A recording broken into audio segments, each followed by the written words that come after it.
چیز ہے جو انسان کے ذہنی سکون کے لیے، قلبی اطمینان کے لیے، دل کی ڈھارس کے لیے بہت ضروری ہے۔ کوئی ضروری ہے کہ جو ہم چاہ رہے ہوں وہ بالکل ٹھیک ہی ہو اور وہ ہمیں مل ہی جائے؟ یہ کوئی ضروری ہے؟ کبھی بھی اپنی زندگی میں اس طرح کی تڑپ نہ پیدا کریں، ورنہ آپ بے چین ہو جائیں گے۔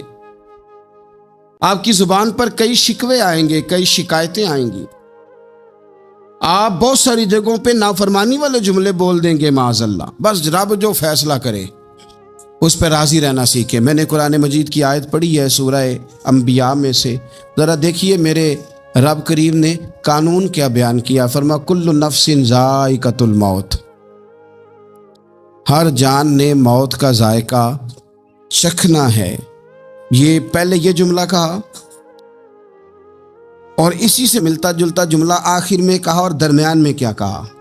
فرمایا کل نفس ذائقۃ الموت، ہر جان نے موت کا ذائقہ چکھنا ہے۔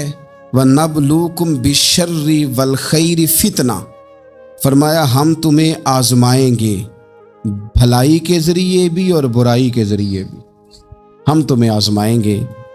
وَإِلَيْنَا تُرْجَعُونَ، اور تمہیں ہماری طرف ہی لوٹ کے آنا ہے۔ پہلے کہا ہر نفس نے موت کا ذائقہ چکھنا ہے، آخر میں فرمایا کہ تم ہماری طرف ہی لوٹ کے آؤ، اور بیچ میں کیا فرمایا؟ وَنَبْلُوكُمْ بِالشَّرِّ وَالْخَيْرِ فِتْنَةً، ہم تمہیں برائی کے ساتھ بھی آزمائیں گے، بھلائی کے ساتھ بھی آزمائیں گے، صحت دے کے بھی آزمائیں گے، بیماری دے کے بھی آزمائیں گے۔ نرا زوالی آزمائش نہیں ہوتا، عروج بھی آزمائش ہوتا ہے۔ نری بھوک کی آزمائش نہیں ہوتی، زیادہ پیسے بھی آزمائش ہوتے ہیں۔ انسان کے لیے صرف اس کا کمزور جسم ہی آزمائش نہیں ہوتا، اس کا طاقتور وجود بھی آزمائش ہوتا ہے۔ فرمایا ہم تمہیں آزمائیں گے، بس خیال رکھنا کہ وَإِلَيْنَا تُرْجَعُونَ، لوٹ کر تمہیں ہمارے پاس ہی آنا ہے۔ اور میرے نبی پاک صلی اللہ تعالیٰ علیہ وآلہ وسلم ارشاد فرماتے ہیں، رب جب کسی قوم سے محبت کرتا ہے تو انہیں آزمائش میں مبتلا کر دیتا ہے۔ پھر فرمایا اگر وہ اس پر صبر کریں، اللہ کی قضا پہ راضی رہیں، تو پھر اللہ بھی ان سے راضی ہو جاتا ہے، اور اگر وہ ناراضگی کا اظہار کریں کہ یہ مصیبت کیوں آئی، تو پھر اللہ بھی ناراض ہو جاتا ہے۔ اللہ تبارک و تعالی ضرور آزمائے گا، خیر کے ساتھ بھی اور پریشانی کے ساتھ بھی۔ انسان پریشان اس وقت ہوتا ہے کہ جب وہ محنت کرتا ہے تو وہ کہتا ہے نتیجہ میری مرضی کا آنا چاہیے، یہ اس کا سب سے بڑا نقصان ہے۔ آپ رزلٹ کبھی اپنی مرضی کا نہ مانگیں، یہ دعویٰ ٹھیک نہیں۔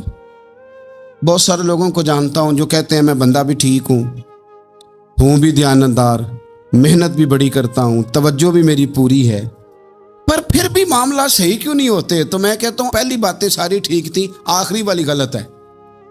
اس لیے کہ محنت آپ کریں ساری، پر بندے نے رہنا تو بندہ ہی ہے نا۔ ساری محنت کر کے آپ کبھی اس نقطے کو سمجھ جائیں نا کہ 950 سال نبیوں نے تبلیغ کی، ہزار سال انبیاء نے تبلیغ کی، انبیاء نے، رب کے تربیت یافتہ لوگوں نے تبلیغ کی۔ 2 لوگوں نے کلمہ پڑھا، 4 لوگوں نے کلمہ پڑھا، لیکن میں آپ کو دیانتداری سے بتاتا ہوں کہ وہ کامیاب ہو کے گئے دنیا سے۔ انبیاء کامیاب ہوئے، کیوں؟ اس لیے کہ رب نے انہیں کہا تھا جا کے پیغام دینا ہے، یہ نہیں کہا تھا کہ بندوں کا بدلنا بھی ضروری ہے۔ ہمارے بچے پتہ کیا کرتے ہیں؟ وہ فٹافٹ نہ پریشان ہو جاتے ہیں۔ نبیوں کے ذمہ تبلیغ کرنا ہے، یہ ان کا ذمہ نہیں کہ لوگ ضروری کلمہ پڑھیں۔ ہدایت تو رب کریم کے دستے قدرت میں۔ انبیاء خلوص سے، للہیت سے جد و جہد کرتے رہے، لیکن انہوں نے یہ نہیں کہا کہ مالک اتنی محنت کی ہے بندے ٹھیک ہی نہیں ہوتے، یہ نہیں کہا انہوں نے، اس لیے کہ جو ان کی ڈیوٹی تھی انہوں نے ڈیوٹی صحیح کی۔ ہم نے اپنی ڈیوٹی کرنی ہے۔ پریشان اس وقت ہوتے ہیں جب نتیجہ اپنی مرضی کا مانگتے ہیں۔ نتیجہ نہ اپنی مرضی کا مانگے، رزلٹ نہ اپنی مرضی کا مانگے۔ وہ جناب پیر صاحب میں فلانا وظیفہ بھی پڑھتا ہوں، فلانا وظیفہ بھی پڑھتا ہوں، فلانا وظیفہ بھی پڑھتا ہوں، دل نہیں صاف ہوتا، تو میں نے کہا یہ تو اللہ نہیں کر رہا ہے۔ آپ ڈیوٹی کریں، آپ کام کریں جو آپ کے ذمہ لگایا گیا، اس میں وہ قضا نہ کریں آپ، باقی اللہ تعالیٰ کرم نوازی فرمائے گا۔ دیکھیں ایک بادشاہ تھا، اس کی سلطنت میں نا وہ قوم بنانا چاہتا تھا. ہمارے بادشاہ، ہمارے حکمران قومیں نہیں بناتے، لوگوں کو اپنے حق میں قائل کرتے ہیں. اس لیے کبھی بھی ہمارے ملک میں قومی سوچیں عام نہیں کی جاتی، ذاتی سوچیں عام کی جاتی ہیں. ملی باتیں نہیں کی جاتی، ذاتی باتیں کی جاتی.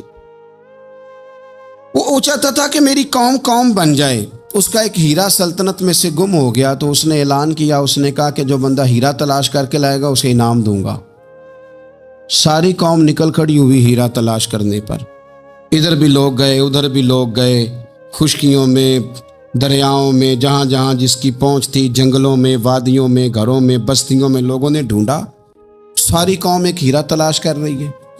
بالآخر سب لوگ جمع ہو گئے ایک میدان میں. ایک بندہ اوپر چڑھا بادشاہ کے پاس، وہ اونچی جگہ پہ کھڑا تھا. اس نے کہا جناب یہ ہیرا مل گیا ہے. اب جب ایک کو ہیرا مل گیا تو باقیوں کے چہرے اتر گئے کہ یہ کامیاب ہوا، ہم ناکام ہوئے. بادشاہ چونکہ ان کی تربیت کے لیے یہ کام کر رہا تھا، اس نے کہا تمہارا کیا خیال ہے کہ اس ہیرے کے بغیر میرا گزارا نہیں تھا؟ کہ تمہارا کیا خیال ہے کہ ہیرا میری سلطنت سے نکل گیا تو مجھے زوال آ جائے گا؟ اس نے کہا یہ تو ایک ہیرا ہے. اٹھا کے پھینکا، دیوار کے ساتھ لگا، ہیرا ٹوٹ گیا. اس نے لوگوں سے کہا تمہارے چہرے اترے ہوئے ہیں، میں تمہیں ایک بات سمجھانا چاہتا ہوں، ہیرا ایک ہی تھا، ایک ہی بندے کو ملنا تھا. میں نے انعام کا اعلان تو یہ کیا تھا نا کہ جو ہیرا ڈھونڈ کے لائے گا اسے انعام دوں گا، لیکن اب میں تمہیں بتاتا ہوں کہ میں تم سب کو انعام دوں گا. اس لیے کہ ہیرا ایک تھا، ملنا ایک کو ہی تھا، سب کو مل سکتا نہیں. لیکن انعام اس لیے سب کو دوں گا کہ ہیرا ڈھونڈنے پر انعام نہیں دے رہا، میں کوشش کرنے پہ انعام دے رہا ہوں کہ تم نے کوشش تو کی، تم نکلے تو صحیح، جدوجہد تو کی. کچھ لوگ کہتے ہیں کہ ہمیں ہیرا مل بھی جائے. اور خدا کے بندے، ہیرا ایک ہے. ہیرا ملنا کمال نہیں، محنت کرنا کمال ہے. ہم نہ تیار نہیں ہوتے. اللہ فرماتے ہیں میں نے آزمانا ہے، میں نے آزمانا ہے. تم نے سفر جاری رکھنا ہے، لیکن یہ ضرور یاد رکھنا کہ وَإِلَيْنَا تُرْجَعُونَ، لوٹ کے تمہیں میرے پاس ہی آنا ہے. تم نے لوٹ کے ادھر آنا ہے، اس بات کو ذہن میں رکھنا. حضرت عبداللہ بن عباس رضی اللہ تعالیٰ عنہ اس حدیث کے راوی ہیں. المعجم الکبیر کی یہ حدیث ہے. اللہ کے پیارے رسول صلی اللہ تعالیٰ علیہ وسلم ارشاد فرماتے ہیں کہ جس بندے کو 4 چیزیں مل گئی نا، اسے اللہ تعالیٰ نے دنیا اور آخرت کی بھلائیاں عطا فرما دی. 4 چیزیں جس شخص کو نصیب ہو گئی. یا رسول اللہ کون سی؟ حضور فرماتے ہیں جس کو شکر کرنے والا دل مل گیا. اور کریم محبوب فرماتے ہیں جسے اللہ تعالیٰ کا ذکر کرنے والی زبان مل گئی. اور حضور فرماتے ہیں جسے مصیبت پر صبر کرنے والا بدن مل گیا. اور جسے ایسی بیوی مل گئی جو نہ اس کے مال میں خیانت کرے گی، نہ اس کی عزت میں خیانت کرے گی. جسے یہ 4 چیزیں مل گئیں وہ خوش نصیب ہے. دنیا بھی بن گئی، آخرت بھی بن گئی. کامیابی صبر آ جانے کا نام ہے. کامیابی شکر حاصل ہو جانے کا نام ہے. کامیابی میرے عزیز یاد رکھ لے کہ انسان اللہ کے ذکر میں لگ جائے تو اس کا نام ہے کامیابی. ہم نے کس کو سمجھ لیا؟ اپنی زندگی میں ایک تو محنت کریں، نتیجہ اللہ پہ. دوسری بات، امیدیں ذرا چھوٹی وابستہ کرے، لمبی نہ بنائیں. ایک ہے منصوبہ سازی کرنا مستقبل کی، وہ غلط نہیں. میرے نبی پاک علیہ السلام کا فرمان کاش کبھی ہم سمجھ جائیں. حضور نے ایک دن صحابہ سے فرمایا تھا حیا کرو. کہا صحابہ سے، سمجھایا ہمیں، فرمایا حیا کرو. یا رسول اللہ کس بات سے؟ فرمایا وہ والا مال کماتے ہو جو کھا ہی نہیں سکتے، اور وہ والے مکانات بناتے ہو جن میں تم رہ ہی نہیں سکتے، اور ان چیزوں کا سوال کرتے ہو جن کی تمہیں ضرورت ہی نہیں. اتنے لمبے محلات، اتنا لمبا چوڑا مال، اتنا لمبا چوڑا پیسہ، اتنی لمبی امیدیں، اتنی لمبی داستانیں، انسان کمزور ہو جاتا ہے. ساری زندگی حساب کتاب میں بیت جاتی. دیکھیں نا حضور علیہ السلام نے فرمایا یہ جو غریب لوگ ہیں نا، یہ مالداروں سے 50,000 سال پہلے جنت میں داخل ہو جائیں گے. کیوں؟ اس لیے کہ جس کے بیگ زیادہ ہوتے ہیں نا، ایئرپورٹ پہ پھنس جاتا ہے، الجھ جاتا ہے. وہ کبھی ایک آیا، دوسرا نہیں آیا، تیسرا نہیں آیا، چوتھا نہیں آیا. اور جو ہینڈ کیری والے ہوتے ہیں نا، 2 جوڑے، وہ تو بس جناب سب سے پہلے وہی نکلتے ہیں. اور ان کی گاڑی بھی کسی رش میں نہیں الجھتی، گھر وقت پہ پہنچ جاتے ہیں، مال تھوڑا تو حساب بھی تھوڑا۔ تو ہم نا لمبی امیدوں کے چکر میں اس لیے پریشان ہے۔ رب کہتا ہے وَإِلَيْنَا تُرْجَعُونَ، تم نے اپنے گھر واپس آنا ہے، تم نے ادھر لوٹنا ہے، تم اتنے لمبے چوڑے معاملات کا شکار نہ ہو جانا۔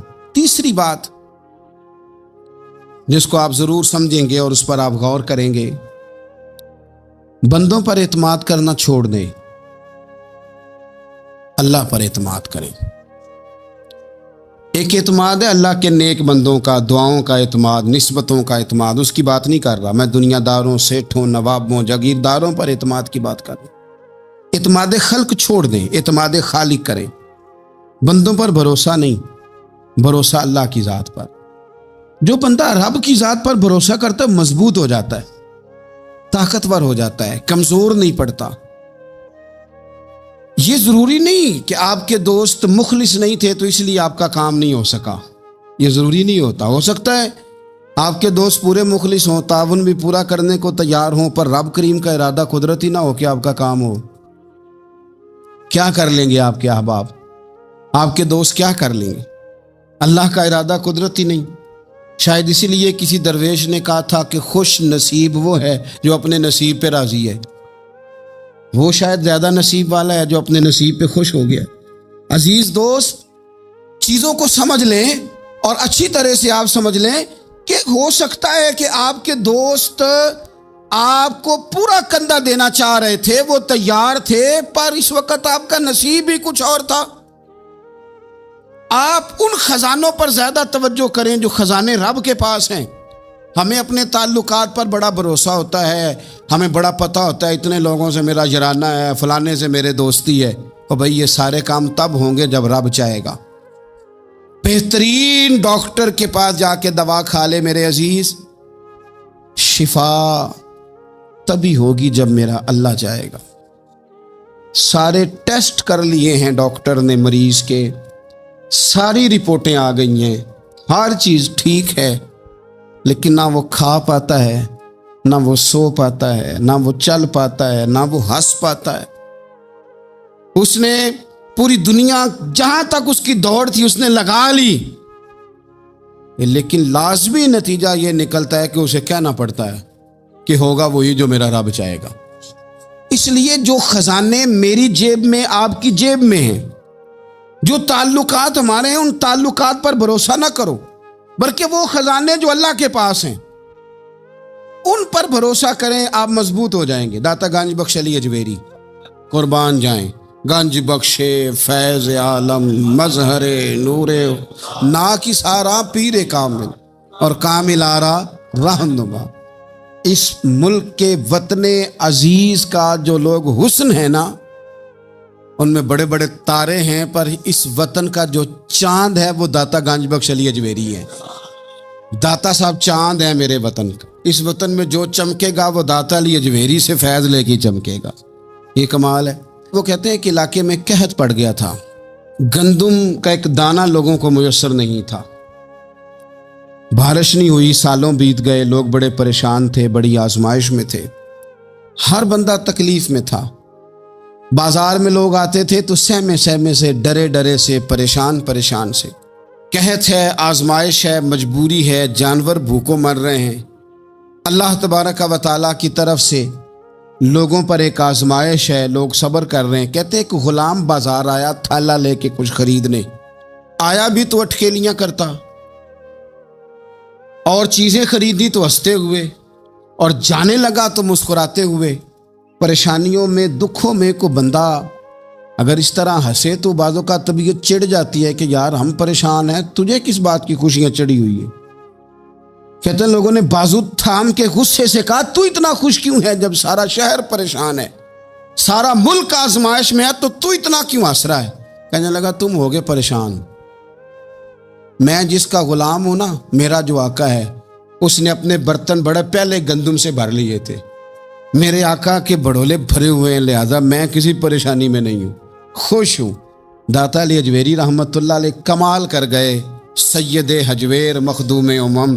داتا صاحب فرماتے ہیں اگر تیرا اور میرا رب کے خزانوں پر اتنا بھی یقین ہو جائے نا جتنا اس غلام کا اپنے آقا کے خزانے پہ ہے، تو پھر ہم ہر وقت رو کے نہ دکھائیں، پھر ہر وقت ہم غربتوں کے رونے نہ روئیں، پھر ہر وقت ہم یہ مایوسیوں کی کہانیاں نہ سنائیں۔ لوگ اگر کہیں کہ بڑے دکھ ہیں، بڑی آزمائش ہے، بڑی پریشانی ہے، دنیا بڑی تکلیف میں، بیماریاں آ گئیں، آفتیں آ گئیں، تو بندہ مومن ہنس کے کہتا ہے تم پریشان ہو گئے، ہم تو جس رب کے ماننے والے ہیں اس کے خزانے بھرے ہوئے ہیں، اور ہمارا رب عطا کرتا ہے تو پھر اپنے کرم سے اس طرح عطا کرتا ہے کہ وَيَرْزُقْهُ مِنْ حَيْثُ لَا يَحْتَسِبُ، وہ کہتے ہیں میں اتنا دوں گا اور وہاں سے دوں گا کہ تجھے خبر بھی نہیں ہوگی، میں تجھے وہاں سے دوں گا کہ تو نے کبھی سوچا بھی نہیں ہوگا۔ آپ اگر چاہتے ہیں کہ زندگی سکون میں آ جائے، سکون میں، تو لوگوں کی جیبوں پہ نظر چھوڑ دیں، رب کے خزانوں پہ نگاہ جمائیں۔ اتنا نوازتا ہے، اتنا نوازتا ہے، اتنا نوازتا ہے کہ انسان حیران ہو جاتا ہے کہ مجھے اتنا بھی مل سکتا ہے۔ ایک بات یہ میرے عزیز کہ اپنی زندگی میں نا دعووں سے بچیں، دعووں سے بچیں، لفظوں اور عمل اور اٹھنے بیٹھنے، اس میں کسی بھی قسم کے تکبر سے اپنے آپ کو بچائیں۔ بندہ ہی اچھا لگتا ہے، وہ اگر دعووں پہ اتر آتا ہے نا، کہانیوں پہ اتر آتا ہے اور داستان سرائی پہ اتر آتا ہے اور وہ لوگوں کو آئینے دکھانے شروع کر دیتا ہے اور اسے تقوی کا ہیضہ ہو جاتا ہے، نیکی کا بخار چڑھ جاتا ہے، تو پھر بھی وہ پریشان ہو جاتا ہے۔ اس لیے کہ جب انسان پرہیزگاری کی اینک لگا لے تو اسے باقی سارے لوگ گناہگار نظر آتے ہیں۔ آپ اگر سکھی رہنا چاہتے ہیں نا تو عاجزی اختیار کریں۔ کیوں کہ جب آپ عاجزی اختیار کریں گے تو آپ کو اللہ کی مخلوق اچھی لگنے لگ جائے گی، کیوں کہ آپ اپنے سے بھی کسی کو بہتر سمجھتے ہیں۔ جب تک آپ میں تکبر ہے، میں نے دیکھا ہے کہ لوگ تکبر کا شکار ہو جاتے ہیں، کسی کو جھوٹا، کسی کو بددیانت، کسی کو فراڈیا، کسی کو دھوکے باز، کسی کو ڈاکو، کسی کو چور، کسی کو غدار، کسی کو فلانا، کسی کو فلانا۔ اصل بات کیا ہے؟ اصل بات یہ ہے کہ اس شخص کے دماغ کے اندر تکبر کا سودا سما گیا، یہ کسی چکر میں پڑ گیا ہے، اس کو ہیضہ ہو گیا ہے پرہیزگاری کا، یہ سمجھنے لگے کہ جو میں سوچتا ہوں وہ صرف وہی ٹھیک ہے۔ تیرا یہ دعویٰ ہے کہ ساری مخلوق ٹھیک نہیں، اور میرا رب فرماتا ہے لَقَدْ خَلَقْنَا الْإِنسَانَ فِي أَحْسَنِ تَقْوِيمٍ، میں نے مخلوق بنائی بڑی سونی ہے۔ ہم نا جب یہاں آ جاتے ہیں نا، یہاں ایک شخص تھا جس کا نام تھا بلعم بن باورہ، یہ بڑا مستجاب الدعوات تھا، جو دعا مانگتا تھا اللہ قبول فرما لیتا، پرہیزگار تھا، اسم اعظم اللہ نے اسے عطا کر دیا۔ حضرت موسیٰ علیہ السلام کے دور میں حضرت موسیٰ علیہ السلام نے جب اپنی قوم کو لے کے جبارین کے خلاف جہاد شروع کیا، نکلے تو اس طرف آنا تھا جس طرف یہ رہتا تھا۔ لوگ سارے اکٹھے ہو کے اس کے پاس آئے، آ کے کہنے لگے حضرت موسیٰ علیہ السلام آ رہے ہیں اپنی قوم کو لے کے حملہ کرنے کے لیے، تو دعا کر دے، معاذ اللہ نبی کے خلاف دعا کر دے، تو بد دعا کر دے تاکہ وہ آ نہ سکے، تیری دعائیں قبول ہوتی۔ پہلے تو کہنے لگا کہ کتنے بدبخت ہو، مجھے نبی کے خلاف بات کرنے اور دعا کرنے کا کہہ رہے ہو، معاذ اللہ، بدبخت ہو، دوڑ جاؤ۔ لیکن اللہ سے یہ توفیق مانگے کہ وہ انسان کا شعور سلامت رکھے، شعور سلامت۔ حضرت سلطان باؤ رحمۃ اللہ علیہ نے اپنے دور میں کہا تھا کہ ایمان سلامت ہر کوئی مانگدا ہے، عشق سلامت کوئی، وہ تو انہوں نے کہا تھا نا۔ اور آج کیا حال ہے کہ مال سلامت ہر کوئی مانگدا ہے، تو ایمان سلامت کوئی، اب کہاں ایمان سے، اب تو مال سلامت مانگتے ہیں الا ماشاء اللہ۔ انہوں نے کہا تھا کہ ہمارے دور میں سارے ایمان کی سلامتی مانگتے ہیں اور میں عشق کی مانگتا ہوں۔ اور میں لوگوں کو کیا کہوں، میں تو یہی کہہ سکتا ہوں حضرت سلطان صاحب سے معافی لے کے کہ حضور ہنتے مال سلامت ہر کوئی مانگدا ہے، تھے ایمان سلامت کوئی۔ اب تو یہ حال ہو گیا۔ بلعم بن باورہ غلط فہمی ہو گئی، پہلے تو لوگوں کو اس نے ڈانٹ دیا، لیکن جب لوگ دوبارہ آئے نا تو تحفے طائف لے کے آئے، لالچ میں آ گیا، پاگل ہو گیا، بیوقوف ہو گیا۔ ہرس ہوس یہ کہیں کا نہیں چھوڑتا انسان کو۔ لوگ نیک لوگوں سے بھی دینداری کا رشتہ نہیں بناتے، دنیا داری کا بنا لیتے۔ وہاں سے بھی مال ڈھونڈتے ہیں جہاں آ کے انہیں دنیا بھول جانی چاہیے تھی۔ مال آیا، دولت لے کے آئے لوگ، انہوں نے تحفے تحائف دیے، وہ کہنے لگا ٹھیک ہے۔ پہلے ڈانٹ رہا تھا کہ نبی کے خلاف میں بد دعا کروں، اور اب تیار ہو گیا معاذ اللہ۔ گدھے پہ بیٹھ کے یا گدی پہ بیٹھ کے جا رہا ہے کہ پہاڑ پہ چڑھ کے حضرت موسیٰ علیہ السلام اور ان کی قوم کے خلاف معاذ اللہ بد دعا کرتا ہوں۔ تو رستے میں جاتے ہوئے نا گدی نے منہ پھیر کے کہا کہ باز آ جا۔ گدی کہنے لگی تو مجھے آگے بھیجتا ہے، فرشتے مجھے پیچھے بھیج، باز آ جا۔ بڑے لوگ کانوں میں اذانیں پڑھتے ہیں کہ سیانا ہو جا، سیانا ہو جا، لیکن جب کسی پر بدبختی غالب آتی ہے تو پھر وہ سمجھدار ہونے کو تیار نہیں۔ اللہ تعالیٰ اپنی خفیہ تدبیر سے ہمیں محفوظ فرمائے۔ اللہ تعالیٰ ہمارے حق میں جب بھی فیصلہ کرے تو رحمت والا کرے، کرم والا کرے، آسانی والا کرے۔ چڑھ گیا پہاڑ پہ، اور پہاڑ پہ چڑھ کے جب اس نے ہاتھ اٹھائے، وہ لوگ جو بد دعا کرانے والے تھے وہ ساتھ ہی تھے، تو اپنے منہ سے لفظ نکالتا ہے حضرت موسیٰ کے خلاف معاذ اللہ، لیکن وہ لفظ اپنی قوم کے خلاف نکلتے ہیں۔ وہ ان کے خلاف بد دعا کرنے چلا تھا، تو چونکہ ہر چیز اللہ کے دستے قدرت میں ہے نا، تو زبان سے نکالتا کچھ ہے، نکلتا کچھ اور ہے۔ پھر وہ وقت بھی آیا کہ زبان لٹک گئی، سینے پہ آ گئی، عذاب آ گیا اللہ کا، تباہ ہو گیا اپنی قوم سمیت۔ اپنی زندگی میں یاد رکھ لیں اچھی طرح، ہرس، ہوس، تکبر، غرور، وہ کسی چیز کا بھی ہو، وہ انسان کو لے ڈوبتا ہے۔ اگر آپ زمین پہ کھڑے رہ کے لوگوں کو دیکھیں گے تو کچھ لوگ اگر آپ کو اپنے برابر نظر آئیں گے نا قد میں، تو کچھ انشاءاللہ بڑے بھی نظر آئیں گے۔ ہم نے لسٹیں بنا لی ہیں کہ کون کون کتنا غلط ہے، ہم نے ہر ایک کے بارے میں 2-4 باتیں یاد کر لی ہیں، فلانا اتنا خراب ہے، فلانا اتنا، اور فلانا اتنا۔ اس کا نقصان یہ ہوا ہے کہ اللہ کی خوبصورت مخلوق، خوبصورت رنگوں میں ہم نے حالات خراب کر لیے ہیں۔ اگر ہم چاہتے ہیں کہ ہمارا دل سکون میں آئے، قرار میں آئے، تو زندگی عاجزی والی، انکساری والی، اللہ تبارک و تعالیٰ کی بات۔ میں اکثر کہتا ہوں کہ نبی پاک صلی اللہ تعالیٰ علیہ وآلہ وسلم نے کتنی شانیں بیان کی، حضرت عمر فاروق کتنی عظمتیں حضور نے ان کی بیان کی۔ جب ان کا وصال ہونے لگا نا، ان کو زخم لگا، تو لوگ ان کی تعریفیں کرنے لگے۔ اب ان کو بھی پتہ تھا کہ میری عظمت میں حضور نے کیا کچھ بیان کیا ہے۔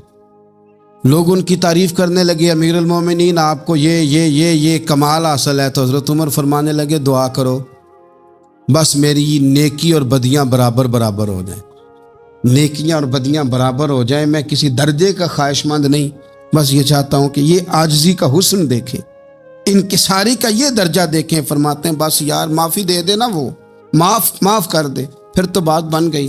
میں جلسوں پہ، اجتماعات پہ جاتا ہوں تو ایک رواج بن گیا ہے، لوگ بڑی بڑی قطاروں میں پھول لے کے کھڑے ہو جاتے ہیں اور گاڑیوں میں پھینکتے ہیں۔ تو میں اپنے سنگیوں سے کہتا ہوں کہ اگر تو قیامت میں بھی ایک پھول مل گیا نا، تو پھر تو یہ سارے استقبال کام آ گئے۔ اور اگر وہاں کھڑا کر لیا گیا نا، صحیح حدیث میں حضور نے فرمایا ہے کہ کچھ سوالوں کے لیے بندے کو محشر کے میدان میں کھڑا کر لیا جائے گا۔ ان سوالوں میں سے ایک سوال یہ بھی ہوگا کہ بتا اپنے علم پر عمل کتنا کیا تھا۔ میں نے کہا اگر تو روک لیے گئے تو پھر ان پھولوں کا کیا بنے گا، پھر تو آزمائش میں آ جائیں گے۔ اللہم استرنا بسترک الجمیل، استغفر اللہ ربی من کل ذنب واتوب